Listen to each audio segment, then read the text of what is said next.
অনিয়মের আগুনে কলকাতার গেস্ট হাউসে মৃত্যু মিছিল অভিযানে এবার যৌথ তদন্ত কমিটি। ১৬ বড়োর হোটেল বাজারে শুরু হলো সরেজমিনে নজরদারি অভিযান। হোটেল ছাড়াও আবাসনে চলবে এই ব্যাপক নজরদারি। ১৬টি বড়োতেই অভিযানে আলাদা আলাদা নজরদারি কমিটি। আমার সহকর্মী সায়ন্ত এই মুহূর্তে আমাদের সঙ্গে রয়েছেন। আমি পিসিআরকে একবার বলবো বিগ ওয়ালে সায়ন্তর সঙ্গে একবার কথা বলতে চাইবো। সায়ন্ত, বাংলায় একটা কথা আছে জানো তো, চোর পালালে বুদ্ধি বাড়ে। এক্ষেত্রে কি প্রশাসনের টনক দেরিতে হলেও নড়ল? একদমই দীপ, দেখো যে ঘটনা ঘটেছে তারপর ঘুম ভাঙলো কলকাতা পুরসভার। তৈরি করা হলো 16টি বড়তে পৃথক পৃথক তদন্ত কমিটি।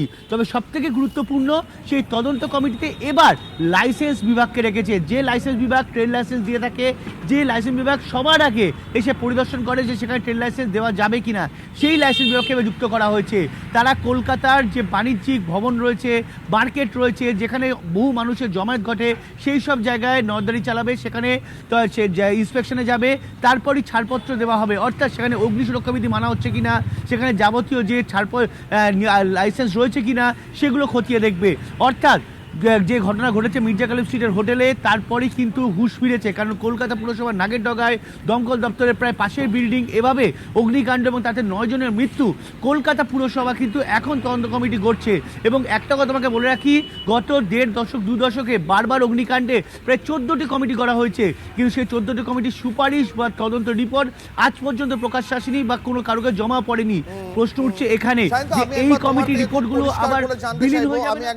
আমি একবার তোমার কাছে জানতে চাইবো, এই যে নজরদারি কমিটি, তারা মূলত কোন কোন বিষয়গুলো খতিয়ে দেখবে এবং কতটা এলাকা জুড়ে এই নজরদারিটা চলবে, কতদিন ধরেও চলবে, এটাও জানতে চাইবো।